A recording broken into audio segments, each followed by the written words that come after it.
C'est sous une ambiance vibrante, faite de pages tournées, de musique, de voix d'enfants curieux et de passionnés de littérature que s'est refermée ce samedi 10 mai 2025 la 15e édition du Salon international du livre d'Abidjan, SILA, organisée du 6 au 10 mai au Parc des expositions d'Abidjan.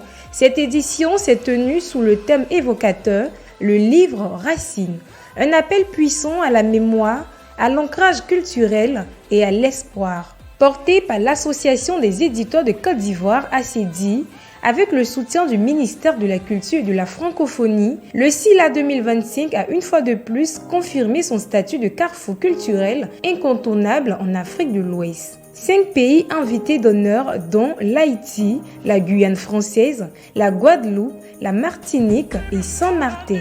La région mise en lumière était le Cavalier et une figure emblématique à l'honneur, Marguerite Aboué, auteur reconnu notamment pour Aya de Yopougon.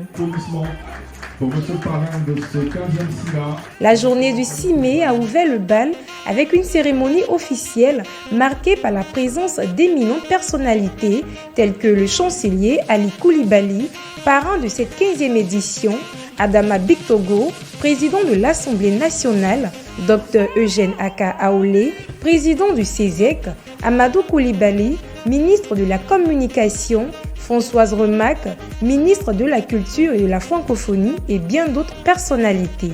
Visite de stand, échanges, panels et animations ont rythmé les jours suivants sous une affluence notable.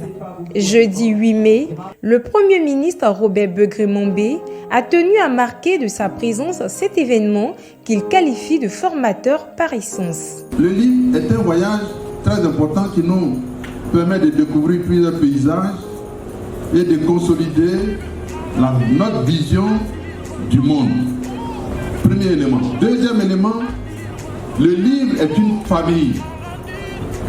Parce que si vous lisez, vous prenez un livre que vous le lisez, vous constituez avec les autres lecteurs une famille. La troisième chose que je peux dire, c'est que le livre est un formateur. Le livre vous forme. Qu'on soit mathématicien, physicien ou économiste, si on ne prend pas l'habitude de lire, il y a un moment de la vie où vous sombrez dans le passable, pour ne pas dire le médiocre, parce que vous ne saurez jamais exprimer vos idées, même si vous avez les matériaux de base en main. Une visite saluée par les professionnels du livre. Sur place, éditeurs, écrivains, illustrateurs, enfants, élèves curieux ont trouvé matière à s'enrichir.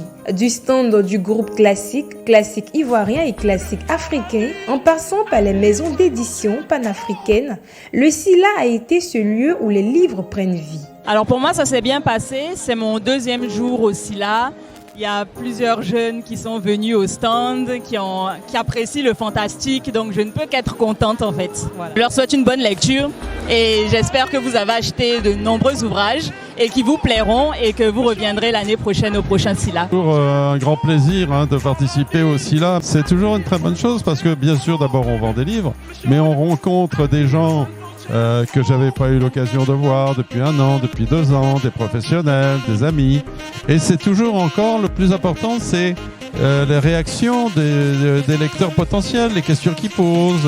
C'est toujours enrichissant pour un auteur. Je participe au SILA pour ma 2e édition. Sinon c'est la 15e édition. Et encore une fois, je ne suis pas déçue.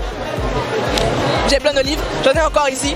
Je ne suis pas déçue. J'ai rencontré Marguerite Aboué juste quelque part là-bas. Incroyable. Franchement, je ne m'attendais pas à ça et je la vois, elle me fait un autographe. Je récupère 2 livres. Moi, je suis contente. Donc, je me dis, les gars, venons aussi là. J'ai de l'amour pour la littérature et je pensais que je devais être là. Voilà, pour venir vraiment visionner, regarder, me trouver des livres pour moi-même et pour mes enfants. Raison pour laquelle je suis là. l'organisation, c'est super, ça va. J'ai trouvé cette édition, on va dire, particulièrement bien organisée parce que ce que j'ai rencontré, c'est qu'il y avait pas mal de maisons d'édition qui étaient représentées. Et je pense que c'est une bonne opportunité de faire profiter à nos enfants, je dirais, de les faire découvrir les livres, de les faire aimer les livres. C'est pas évident. Nous, on n'a pas véritablement aimé la lecture. Aujourd'hui, petit à petit, on essaie de pouvoir s'adonner. C'est ce qu'on veut inculquer aussi à nos enfants. Il y a des auteurs que je connais déjà. Du coup, il y a des livres que j'ai déjà lus, notamment les livres de Jenny Sibi que j'apprécie bien. Il y a pour la doyenne Mawa également que j'apprécie bien et tout.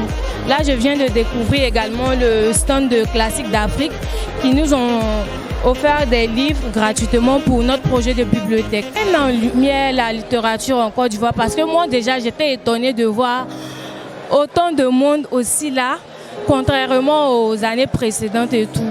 Du coup, je pense qu'au fur et à mesure qu'il y a des éditions d'ici là et voilà.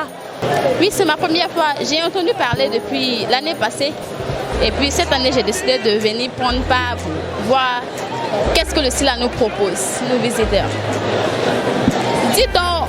Ne dit-on pas que la vérité se trouve dans les livres, tout se trouve dans les livres. Donc la jeunesse, c'est déjà en fait ce qui se trouve dans les livres.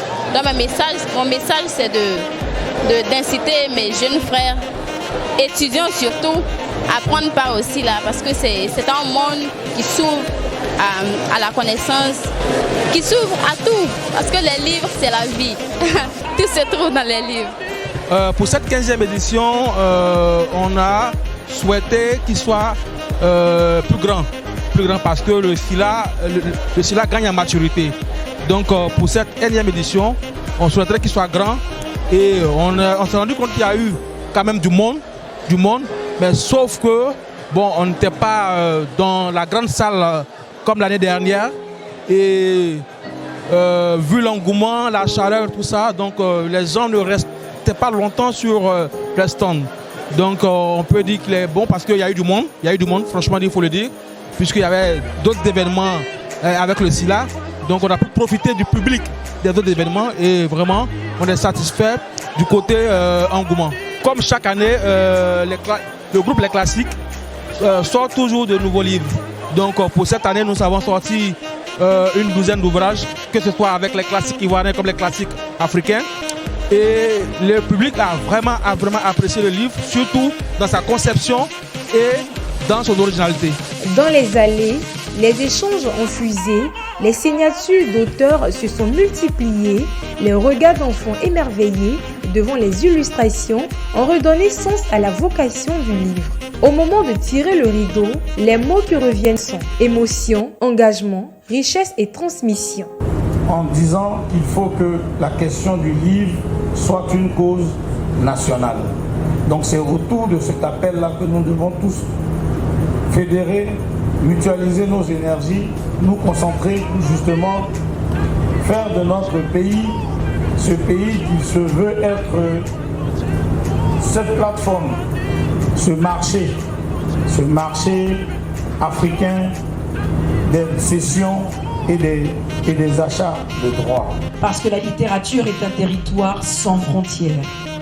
Parce qu'à travers les mots, nous avons touché l'essentiel. La rencontre, la mémoire, l'espoir. Merci à vous Côte d'Ivoire. Merci. On va applaudir très fort Manik, Sertikeka. Ça touche vraiment. Une édition marquée par une volonté commune de faire germer la lecture là où parfois l'accès à la culture reste un défi. Alors que les livres se referment doucement et que les stands se vident, le SILA 2025 laisse une empreinte profonde dans les esprits. Rendez-vous en 2026 pour une nouvelle édition et de nouvelles pages à écrire ensemble. Si la plume de la colombe n'a pas pu transcrire notre histoire, il va falloir la réécrire avec la plume du corbeau. Et la plume du corbeau, ce sont nos langues, les langues africaines. Et elles sont assises là, à l'ombre de cet arbre sans feuillage, et elles pleurent. Merci.